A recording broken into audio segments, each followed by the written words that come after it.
You're listening to the Cyberwire Network, powered by N2K. If you're not testing your employees and helping them to learn, then by golly, the crooks surely are. Hello, everyone, and welcome to the Cyberwire's Hacking Humans podcast, where each week we look behind the social engineering scams, phishing schemes, and criminal exploits that are making headlines and taking a heavy toll on organizations around the world. I'm Dave Bittner from the Cyberwire, and joining me, as always, is Joe Kerrigan from the Johns Hopkins University Information Security Institute. Hello, Joe. Hello, Dave. As always, we've got some interesting stories to share, and later in the show, we welcome Carole Theriault. She's co-host of the Smashing Security podcast. Excited to have her join us. She's got a fascinating interview with Paul Ducklin. He's a senior technologist at Sophos.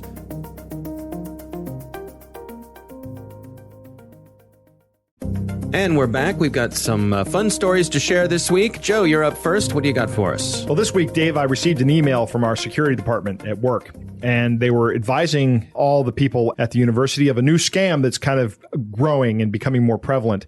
And actually, I did a little research on it and found out that there was a great story from WTTG here in D.C., and they had a woman who received a phone call that said, "We have your daughter, and if you hang up, we're going to kill her." Ugh. So it's a particularly gruesome phone scam where they are trying to exact a ransom out of people by calling them. And they have enough information to do this, right? There's even a person screaming in the background that sounds like a child. It's awful. Absolutely awful. So imagine you're minding your own business, caring about your day, and they know you have a child. Right. They know the kid's name, I suppose. They do. And then they demand a ransom, and the rest of the scam is pretty self-evident. Right. But that idea of having the sound of a screaming child in the background, boy, right, that pushes all your buttons. It does. It's horrible. It is. It's horrible, but it's a well-designed social engineering scam. Wow. I have a word I like, Dave, and that word is confluence. Okay. Literally, it means the joining of two rivers, right? But metaphorically, it means kind of the coming together of two ideas. And last week, we learned about an absolutely massive data breach from the fine folks over at Exaxis. Okay. And fine is in air quotes there. Basically, the personal information of every adult in the U.S. has been available for the downloading on an open server. So this is one of those classic, we hear a lot about unprotected AWS servers. Correct. Yeah. People forget to set the security settings correctly. The researcher who found this just found it with a Shodan search, which is a search engine that lets you find these kind of things and other things as well. But this data is nothing as innocuous as credit card numbers or bank account information, right? That information can all be changed. This is stuff about who you are. It's real data about you. It's what you like, what you dislike, how many kids you have, how old they are, what their genders are, your religious beliefs, your sexual preferences. This is the kind of data that was in that. When I say sexual preference, whether you're gay or straight, right? Like they know this based on your browsing behavior. And so this is marketing data that they've gathered. Yeah, they have amassed a vast amount of it, and it's stuff that's not likely to change about you. They're hard facts. Right. Now, imagine what phone scammers can do with this kind of information and the morals that they demonstrate. Right. So if they get a hold of this data, which I'm sure somebody has gotten a hold of this data, because this researcher was probably not the first person to find that database on the Shodan search. Yeah. So it's probably out there. I don't know how I would advise people to protect themselves against this. Have your guard up. The reporting on this story, it sounds like they have data for just about everybody. Yeah, pretty much every adult in the United States. They're saying it's more likely than not, right, that you're in this breach. If you're a U.S. citizen, right. So I just think that this paired with, the phone scam, this is just data that makes phone scamming people easier. Right. A lot of people are worried that it's going to be leading to identity theft. And I think that's right. It probably will lead to more identity theft, and everybody should always be vigilant with your identity and, monitor your credit and all that stuff. But now this is going to be something that's going to make social engineering a lot easier for people, because now if I have this data, I know a lot more about you. I know what your triggers are. Maybe I can even blackmail you with some of this information. Right. I mean, if you go back to the Ashley Madison breach, if you were able to cross-reference the breach from Ashley Madison with the breach from OPM, Right. where everybody's clearance information was leaked, then you could have a list of highly exploitable resources in that. Well, and I seem to recall that there was at least one suicide after the Ashley Madison breach. I remember that as well. Yeah, it's horrible. Yeah, it is horrible.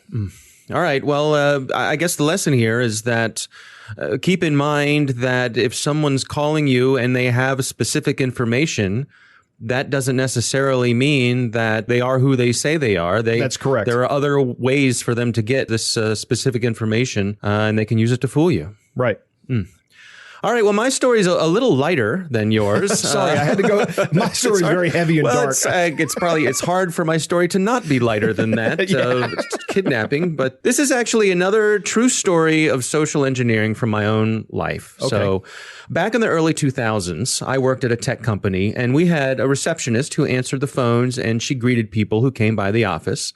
Now, if you think back to this time, there was an endless barrage of salespeople who would either call or stop by, and they were hoping to sell you one thing or another. And at the time, some of the popular things they would sell were photocopier services, toner cartridges, long-distance telephone services. Yep. It's hard for our younger listeners to imagine that there was a time when you had to pay for a phone call based on how far away the other person was. But this is the reality. This is the nightmare in which we lived, right? Right. They would try to sell you high-speed internet and office supplies, things like that.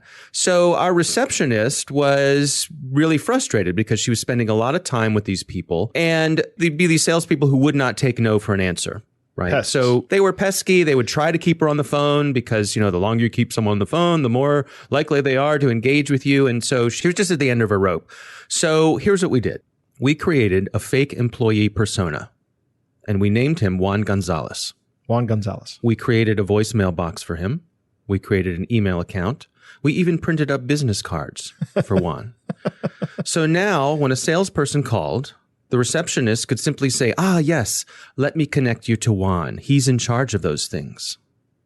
And if a salesperson came in the office, she could hand them his business card, and she could say, oh my gosh, you just missed Juan. He's the person you want to talk to. Here's his business card with his contact information. And so the salesperson's very excited. They think they've got a hot lead, right? They leave the office thinking this is great. I can go back to my boss and say, well, look, I gathered some leads today. Now, as part of this, I created an outgoing voicemail message. Right. And it sounded something a little bit like this. Hello, this is Juan Gonzalez. I am truly sorry that I'm not here to take your call. I am responsible for the purchase of photocopier services, toner cartridges, long-distance telephone service, high-speed internet, and office supplies. Please leave your name and number, and I will call you back as soon as possible. Thank you for calling, and have a good day, my friend. It's like Ricardo Montalban. Exactly. Well, that is who I was trying to channel. Now, in retrospect, I will acknowledge that perhaps it was a bit culturally insensitive of me, but Revenge is a dish best served right. cold. But it was intentional. Now, part of what we were doing here was I wanted to make the message a bit over the top. So if a smart salesperson got passed on to this voicemail, they would probably know what was going on. Right. They would know we were fooling them, and they would go, okay, and they'd move on. So here's an interesting side note about this, right? It took about 3 months before Juan started getting mail. Right? Catalogs and flyers started showing up. And it struck one of our people that one day the IRS might show up and ask us about this employee we'd never filed any tax information for. But fortunately, that never happened. Yeah, I don't think that the IRS is a real concern there. I mean, if an IRS agent just shows up, you tell them the truth. You tell them Juan's not real. Right. He's just someplace he's the black hole that we send salespeople to. Right. So the social engineering aspect of this, this was, I guess you'd say it was misdirection. Yes, absolutely. And it was for a good cause. So we were saving our receptionist because really we're just passing these people on. right? We're saving her from having to deal with them. They think they're dealing with, they think it's great. They're getting a lead. They're leaving a message, saving everyone from having to deal with pesky sales people. We've known each other for a while now. Yeah. So you know that early in my life, I had a failed sales career. Yes. So I was the guy that would leave a message for Juan. Right. Maybe that's why my sales career was a failed one. Yeah, there you go. So again, a true story, something from long ago, but I still actually have one of Juan's business cards. Awesome. That is a wonderful story. All right, Joe, it's time to move on to our catch of the day. What do you have for us this week? This week, we get an email from Ron in Dayton, Ohio. One of our listeners. Who sent us a catch of the day. And he was talking about selling his car. And he has a 2015 Ford F-150, so I guess it's a truck. Yeah. And he decided to sell it as a private seller. Right. And he lists it on Craigslist. Right. And after he's listed the truck, he gets a text from somebody with an area code from St. Louis. It's a 636 area code. Yeah. And he thinks this is odd because his truck is listed in Dayton, Ohio. But his cell phone number starts with 314, which is a cool area code to have, but it's from St. Louis as well. So his cell phone has a St. Louis area code, and he's getting a text from a St. Louis area code. Interesting. Even though the truck is in Dayton. So that kind of sets up a red flag, and he's a little more alert. And then he sends along the conversation that these two have. So you play the person texting Ron. All right. And I will play Ron. All right, here we go. Hi, sorry I lost service. Is your car listed on CL still available? Yes. It looks great, but I have a few questions. What is the price for your 2015 Ford? $21,250. One more thing. Do you mind if I see a copy of your car's history report? You can get it from getyourvinchecked.com. If so, send it to me at email address at yahoo.com if you can. Hey, don't mean to bother, but are you still here? So going to pass on the VIN report. After you've got the report, and we can make a time to meet up. Awesome. Look forward to seeing the report. Smiley face. I've been thinking about getting a 2015 Ford for a little bit now. Not getting a warm fuzzy about giving my info to this site. Seems like this is a scam. Sorry. FYI, I'm a cybersecurity professional. Please do not contact me again. So it strikes me as being interesting, this whole thing with the area codes, because I think a lot of times these bad guys, they have an automated way to go through and scrape these ads from things like Craigslist. Yeah, and then they have a neighbor number scheme where they call you from a similar number. I got one of these calls the other day. Somebody calling from some service, and the first 6 digits of their phone number are my area code in the exchange. Oh, interesting. So it's easy to do using voice over IP or just get yourself a Google Voice number and start sending text with it. So, yeah. Now, there was another interesting part of this, though, that Ron, who sent this in, he went down the path a little bit. He said originally he was checking all this on his phone, which, of course, makes it harder to check things like the links. That's right. So he went back to his Mac, and what happened there? And there he realizes that the website for the report service is HTTP and not HTTPS. And this is where they want him to pay for. Right. And he's not comfortable entering his credit card information. And that's what finally triggers him to conclude that this is a scam. Right. And he terminates the relationship immediately. That's the final straw that they were asking for his credit card information on an unsecured site. Yep. And a red flag here for me would have been, I want your vehicle history report. Go to this site and get me one. So if I'm selling my car, the very first thing I'm going to do is generate a vehicle history report.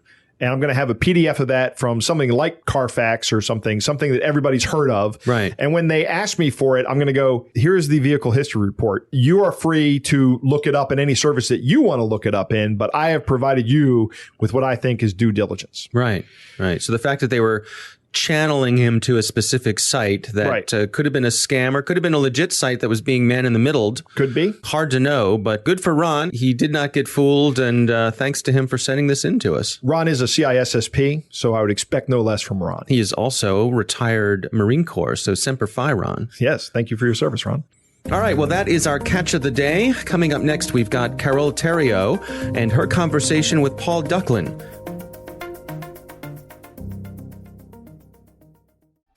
All right, Joe, we're back. And this week we are excited to have Carole Theriault. She's from the Smashing Security podcast. She's joining us as a contributor to our Hacking Humans show here. Here's Carole. Dave, I'm fascinated by how scammers go about fooling a victim into giving something away for nothing. It's like the art of digitally deceiving someone is on the rise. And let's face it, I don't want to be conned. I don't think anyone wants to be conned. I guess if we can figure out how these guys operate, we'll glean a few tips on how we can spot and sidestep these nasty little communications. Now, we often hear about scams that target the individual user. So things like smishing or romance scams or 419 scams. But if a scammer needs to get into a company, what then? Do scammers actually resort to social engineering techniques in this scenario? So I thought a good place to start was to ask an expert. I got in touch with an old colleague of mine from my days at Naked Security, Paul Ducklin. I know him as Duck. Now, Duck, you know your onions when it comes to information security. I always learn something when I talk to you, so I hope you're not going to let me down today. I hope not. Hope to give some sage advice that will help protect individuals from themselves when they're at home, but also, by the same token, in exactly the same way, stop them being easily misled at work that could cause the company to lose loads of money as well. Well, that's right. So, okay, let me paint a picture for you and let's see what you have to say about this. So let's say I'm a bad guy and for whatever reason, I want to break into company X's network. Is it likely that I would even think about employing social engineering tactics as part of my attack strategy? I think for the average cybercrook, maybe the vast majority of cybercrooks, it's not just likely that you'll consider it, that's where you'll start. Take the statistics that people will show you with a pinch of salt, but you'll hear anything from, between 50 and 99% of attacks start with something that would traditionally be considered a phish. That my definition of a phish is it's an electronic message that persuades you to give away information that as soon as you've handed it out, you go, my goodness, I wish I hadn't done that. You get that really bad feeling in the bottom of your stomach. Yeah. You think, maybe I shouldn't have sent that SMS authentication code to somebody else. Right. Maybe I shouldn't have opened that attachment. Maybe I shouldn't have said, oh, yes, obviously you've changed the payment details for your account. I'll change the bank account number in some other customer's record. But is it likely that, say, Gary, who works in accounting, who really likes cats, might get an email from a scammer that has, check out the cute pictures of kittens here, Gary? From what I've heard, not being an expert in lolcats, cat videos don't require the person to be particularly cat fancier. Apparently they work with everybody all of the time. So that's the problem. I mean, I'm kind of jesting there, but there are those things that are considered universally funny, and that 99% of the time when you get them from people you know, or you know a bit, or people who claim to be a friend of a friend, you click the link, you have a look, you go, ha, ha, ha, apparently no harm done. Yeah. And the problem is that so much of our digital lives are understandably having a little bit of fun, swapping pictures, hey, check this link. When you rickroll somebody, not that that's ever happened to you, of course, except by me, you send a link, they click it, there's Rick Astley singing, and you kind of think, ha, ha, ha. But at the end of the day, what else could have been at the end of the link? Having said that, although lolcats might work for the vast majority of people on the internet, regardless of their interests, if you want to then focus in and make it sound as though you've got some common bond with the person, either you can just chat to them a bit, like a good old face-to-face con man would have done, and just learn about them and show an interest. Yeah. Or, these days, even easier, go and look on their Facebook page, go and see what they tweet about, go and check them out on Pinterest, Instagram, etc., etc., and you'll get a good idea of what turns them on. And is the whole point for them to click a link so that something might get installed on the computer, or for them to deliver some information? And it's always different, right? So it's not like you can always tell people, look out for this kind of attack. Yes, I think there's a bit of a problem with modern day phishing, in that people imagine that phishing is kind of like it was 5 or 10 years ago, that there's always a standard format, that it's dear sir stroke madam, it's never dear Carole. Right. That they're guessing at what your bank is, that they've got terrible spelling mistakes, that their grammar's rubbish, that it's obviously copied from somebody else's press release, and then the English language goes off the rails and the link looks weird and so forth. So you're kind of asking someone to rely on a sixth sense to see that stuff, though. If you see giveaway, so obvious telltale signs that makes the thing look like a fish, then assume that it is.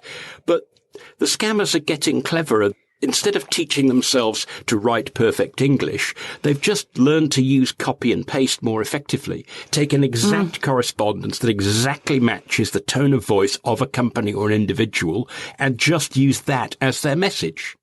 Tell you what, though, I've seen a lot of typos and grammar mistakes in actual official legit communications from companies in my time. Exactly. And that means that the telltales that people think, oh, it'll be absolutely obvious, I'll never get scammed because you can spot a fish 10 miles away. The point is that whilst most of the time you can, unfortunately, if the crooks are targeting a company, not just you, then they only have to trick you or one of your immediate colleagues in, say, the accounts department to be able to persuade you to open an attachment that might give them a foothold with malware, or to click a link that leaks some information about the company, or just to reply with something like a password or a server name or a printer name or the name of their boss who happens to be on vacation and where they are. And just some little bit of information that the crooks can use again to phone the next guy and the next guy and the next guy. And each time they're that bit more plausible. And eventually they'll find someone who thinks, you know what, this guy could not possibly be an outsider. I'm going to guess then the one piece of advice you might have here is if you get into a situation where you've had an exchange with someone and it's been a bit,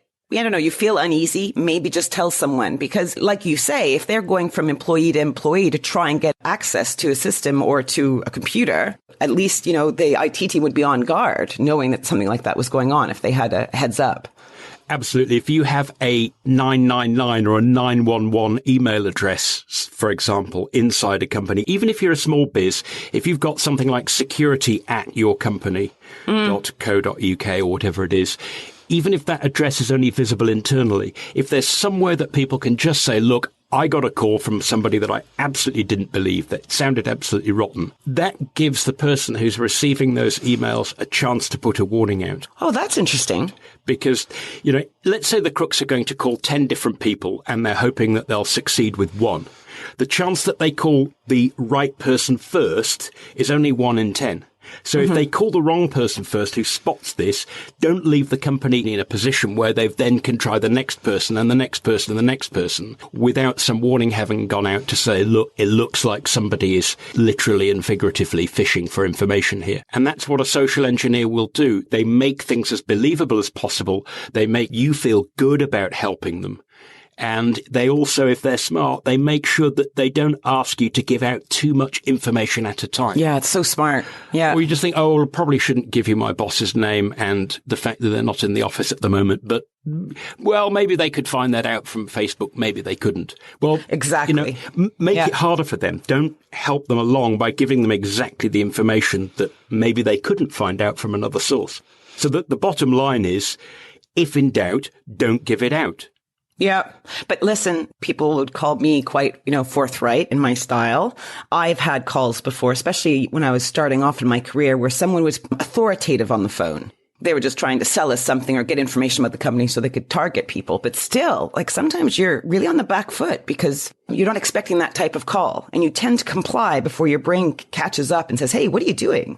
Another good example of why it's hard to blame individuals for making mistakes that with hindsight are obvious is that frequently what the crooks are trying to do is to get one or more people inside a company to do the kind of things that they do day after day after day and sort of get into trouble if they don't because it's their job. For example, if you work in an HR department, part of your job, almost certainly, particularly in a medium or larger sized company, part of your job will be receiving, if you like, unsolicited job applications where people have just seen something on your website.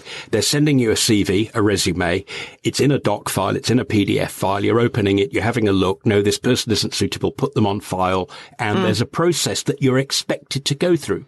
In the same way that if you're in accounts, you can't remember every single person who's offering to pay a bill or who's asking you to pay an account that's due. Exactly. You're just getting this flow of stuff and you're used to a particular style, probably quite a clipped, jargon-rich style by which accountants in two different companies communicate with one another. Here's the latest invoice. Oh, sorry, I haven't got that. Can you send this again, etc., etc. So this thing about, don't open attachments if you're not exactly sure who they're from. For many companies, that would pretty much run you out of business, wouldn't it? Because Exactly. because getting new business, you get that by responding to emails from people who've come to you saying, Unsolicited email, right? "Hey, right. can you help me? I'm looking to spend some money." Yeah. Yeah. And here's a spreadsheet with a list of the parts that I'd like to order or the services that I want. I have one last question for you, and I want you to put hand on heart. Do you think it's worth companies trying to train employees to spot these type of attacks? Or do you think it's maybe not the best resource or spend on money because there's so many different types of attacks? My answer is sort of half subjective, half objective, because, I work for Sophos. We have a product called Fish Threat, which does exactly that. It helps you, if you like, train your staff by putting them to the test, by generating realistic looking but not legit emails. In other words, you deliberately put in some things that they could have spotted. And provided that you don't, sack anybody who fails instantly and you treat the results with some compassion.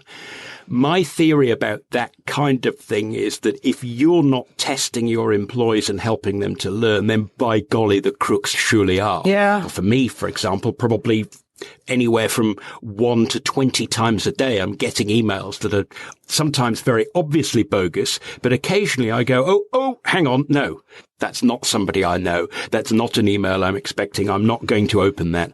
If you're not showing your staff the kind of things that could happen and how they can help you defend against it, then, like I said, the crooks are testing them any number of times a day. I suppose they're sitting ducks in a way, actually, right? Ha, ha, ha.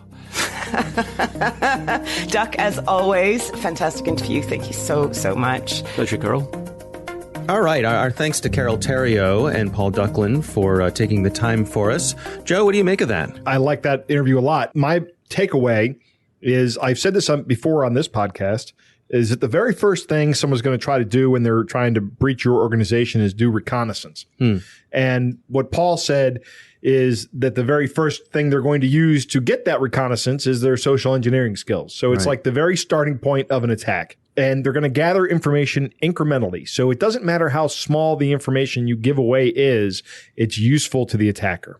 Yeah, it's a really good point. And then along with that, the point that they make about how, we tell people never click on things, don't open files. Well, that's simply not practical for a lot of basic business functions. That's right. And particularly he calls out the organizations like human resources, accounts receivable, and accounts payable. Right. And these are all high value targets because they have something that's very, very valuable to attackers. They either have personal records or they have money. Yeah. Yeah. All right. Well, again, thanks to Carole Theriault. Please check her out on the Smashing Security podcast. She's got a co-host there. I can't remember his name. Do you remember who the co-host is? Graham Cooley. Oh, yeah. Right. Graham Cooley. Right. Cluley. I say yeah. Cooley. I say no, it's Cluley. Yeah.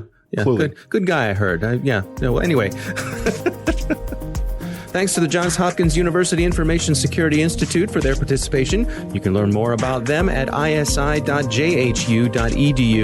The Hacking Humans podcast is proudly produced in Maryland at the startup studios of Data Tribe, where they're co-building the next generation of cybersecurity teams and technologies. Our coordinating producer is Jennifer Iben. Editor is John Petrick. Technical editor is Chris Russell. Executive editor is Peter Kilpie. I'm Dave Bittner. And I'm Joe Kerrigan. Thanks for listening.